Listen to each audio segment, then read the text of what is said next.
Hello, world and universe. Welcome to the Trevor Donald Experience. Manifest your truth. And if you're new to the channel, please hit that like and subscribe button. And for all my continued followers, I want to say thank you. And this is an opinion-based video channel where I try to open your eyes and ears up to some of the travails and tribulations that take place throughout our cities, our states, our country, and sometimes around the world. And this one is coming to you straight out of St. Louis, Missouri, where greed, fake it till you make it, trying to outsmart the government, whether it's the state or the federal government. If it sounds too good to be true, it probably is. And if you think you're going to beat the government, especially by garnering any kinds of funds from them without accountability, you may last a few years, but it is eventually going to catch up with you. And what am I talking about? I'm talking about these pandemic relief funds. When the country shut down, of course, our U.S. government influxed over $2 to $3 trillion into the marketplace to keep us sustainable. And a lot of people started creating fake companies, forging their assignatures, if they even had a small business, and tried to make it look like it was bigger than what it was, so they could get this funding, this pandemic relief funds from our government. And for a number of years, the government didn't do anything about it, didn't do any kind of accounting or checks and balances or any review. But now, since we are fully out of the pandemic, now the U.S. government and the feds can start taking a look at many of these companies throughout our country that got this funding from the pandemic. So there's going to be a certain kind of auditing taking place. And for those of you who were faking these shell companies, you're going to have to pay the piper. And I think right now, as a result of this Puffy saga, the thing that R. Kelly went through, Bill Cosby, the feds are going to be real busy dealing with our border issue, dealing with the entertainment issue with the Survivors Act out of New York. And the feds are going to be and the IRS are going to be very busy finding out who created these shell companies and got these pandemic relief funds when they should not have. And there are going to be many people across the country getting indicted. And so it's starting to happen. And this is one straight out of St. Louis of a 31-year-old young lady who's got caught and has been indicted. So let's talk about it. And her shell company has everything to do with kids, young kids, and meals. And this is what makes this story very unique. And it makes it a situation where if these allegations are true about this young lady, and to use poor children as her vehicle and her vestige to seek these funds, she should be in jail. This is cowardless and heartless. The St. Louis nonprofit executive accused of more than $2 million student meal fraud. The owner of a nonprofit out of St. Louis was indicted on Wednesday and accused of fraudulently obtaining more than $2 million in funds intended, listen to this, to feed low-income Missouri children, both before and during the pandemic. Simone McClellan, 31, of St. Louis, was indicted in U.S. District Court in St. Louis on 4 felony counts of wire fraud. The indictment says McClellan owned and ran a nonprofit organization called Sister of Lavender Rose, SOLR. It's amazing with a lot of these fake and shell companies that are trying to get public funding. They come up with these very heartfelt titles to bring you on in. So from about January 2019 to June 2022, McClellan and her nonprofit submitted false and fraudulent meal reimbursement claims to Missouri's Department of Health and Senior Services, DHSS. Sister of Lavender Rose, SOLR, submitted reimbursement claims to the Food and Nutrition Programs for Children, claiming that she served 860,876 meals. That's right, almost a million meals to children, but only bought enough food and milk to serve fewer than 1/4 of those meals, the indictment says. According to the indictment, McClellan defrauded the state of Missouri out of more than $2 million through her fraudulent reimbursement claims. Now listen to how silly and crazy how she set this crime up if these allegations are true, and the hubris and the arrogance in this to think that she's going to fool the state and the federal government and not get caught. I don't know if her being 31 years old and young is the excuse, but this is silly.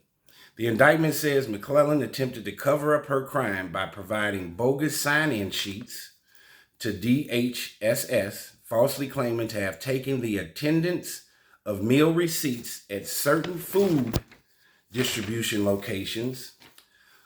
SOLR submitted management plans to DHSS, Department of Health and Senior Services, falsely asserting that state meal reimbursement dollars were spent only in connection with the provision of meals to low-income children. Here again, look at what's being taken advantage of. Low-income children who need these meals. That's why school is so important 9 months a year. For many of these low-income children, the meals that they get at school many times are the only meals that they get. And it says, and that the nonprofit did not use meal money to make purchases over $5,000. The indictment says McClellan spent $60,000 on a down payment on a house in Collinsville, Illinois. She also bought 5 vehicles and another house in Florissant, Missouri. So these kids are not getting these meals, but she spent this money on material and luxury items. One of the addresses where McClellan informed the state of Missouri that she was purportedly preparing food for low-income children, this is the address she used, belonged to an adult-only nightclub called Elmo's Love Lounge in U City, Missouri, the indictment says. So she didn't even have an actual freestanding building. She's using the address of an adult-only nightclub. And how do you think that the state was not going to audit you at some point, find your name, your address, and then go to the place? The indictment seeks the forfeiture of the real estate, as well as a 2021 Chevrolet Traverse, a 2012 Chevrolet Express G3500 van, a 2020 Mercedes-Benz Metris van, a 2012 Ford E350 box truck, and a 2018 RX SUV. Those are the things that she bought, allegedly, with the money. Charges set forth in an indictment are merely accusations and do not constitute proof of guilt. Every defendant is presumed to be innocent until proven guilty. The wire fraud charges carry a penalty of 20 years in prison, a $250,000 fine, or both prison and the fine. It goes on to say the case was investigated by the FBI and the U.S. Department of Agriculture, Office of the Inspector General. Assistant U.S. Attorney Derek Weissman is prosecuting the case. What a sad commentary in that particular story. And that's straight out of St. Louis, Missouri. And for those of you who follow me, you have to remember I previously did a video a week or two ago about a 60-year-old woman who was the director of food service out of a suburb in Chicago, in Harvey, where she allegedly stole over $1 million worth of chicken wings that were supposed to go to low-income students also during the pandemic. So you have this 31-year-old woman out of St. Louis that is using low-income children to falsify and to create this shell company and then use the money to buy luxury goods and uplift her life. Fake it till you make it.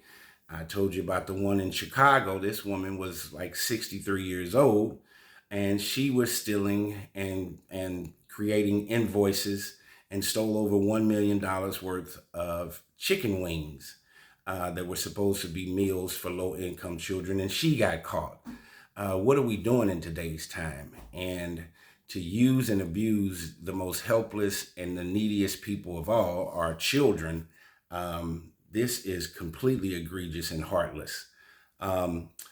This issue with these pandemic relief funds, and when the government influxed all that money into the marketplace, and it was under the purpose of helping companies while everything was shut down, reminds me of the fraud that took place in the mortgage and banking industry in the late 90s, which all the way up to 2008, that led to the 2008 real estate crash. What was going on there back then, this is very similar. There were a lot of mortgage companies and people in banking. Back then, you could do what's called stated loans, where if somebody was trying to get a loan, they could put down whatever their income was, they could make it up, and there was no accounting or reciprocation on seeing if those incomes were accurate. So mortgage companies were accepting, if you wanted to say you made $300,000 a year, they were getting you financing. You had mortgage companies that were paying people to they were paying appraisers to put you had people that were giving appraisers $200 to go say that a house that was really worth $60,000, that it was worth $200,000, and then they were going to get $200,000 loans. You had loans out there that were interest only for the first 5 years, and then it would balloon. So in that first 5 years, you're only paying the interest on a house. Say it's a $400,000 house, and you're paying $1,100. But after that 5 years, when that loan matured, now it went to $4,400. So the foreclosure rate was inevitable at years later, and I could see that clear as day. Never got involved in any of that kind of stuff, but that went on for 8 or 9 or 10 years, from the late 90s all the way up to 2008. And if anybody had been in the mortgage or the banking business, you could see that there was going to be a default at the highest premium at some point. I was not at all surprised that we ended up having this real estate debacle back in 2008. Now, of course, if you were a physician, a lawyer, a regular working person, you probably were not paying attention to that, to what was going on in the mortgage business. But I did see it coming hand over fist. This is very similar. It was too easy for people to fraudulently make these shell companies up and get millions of dollars, hundreds of thousands of dollars. If you had 3 employees, okay, we'll add a zero and say we have 30 employees. They were trying to increase the measuring stick of the amount of money that they could get from the government. Well, everything that glitters is not always gold. And the things that come the easiest in life, especially if there's a form of lying or criminality behind it, eventually you're going to get caught. You're going to see that the government and the feds are going to start indicting a ton of people that created these shell companies and got this pandemic relief money when they were not supposed to be. And what do most people do? They go out and buy a bunch of things, and their income, their true income, does not justify all of this material stuff that they have acquired. Everything is electronic nowadays. So whether it's what you deposit in the bank, what's attached to your Social Security as far as assessors, the IRS can look at it and push a button and look at it all day long. And if you're making $40,000 a year, but you got $400,000 worth of material wealth, something does not add up. This is an unfortunate case. This is all surrounded around lying and greed. And if these allegations are true, this young lady, this 31-year-old young lady, Miss McClellan, Simone McClellan is going to be in a world of trouble. And it looks like she may go to prison. And even when she gets out, it's going to be hard for her to find a job. This is going to follow her forever.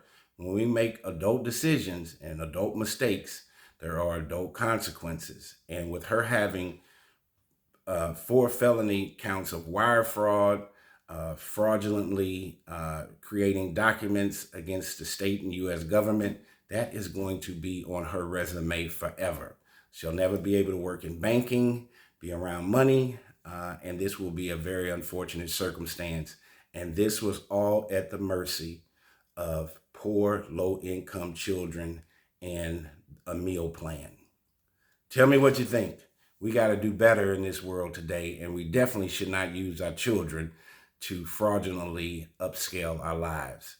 Tell me what you think. This has been the Trevor Donald Experience. Manifest your truth in a positive, righteous, and God-fearing way.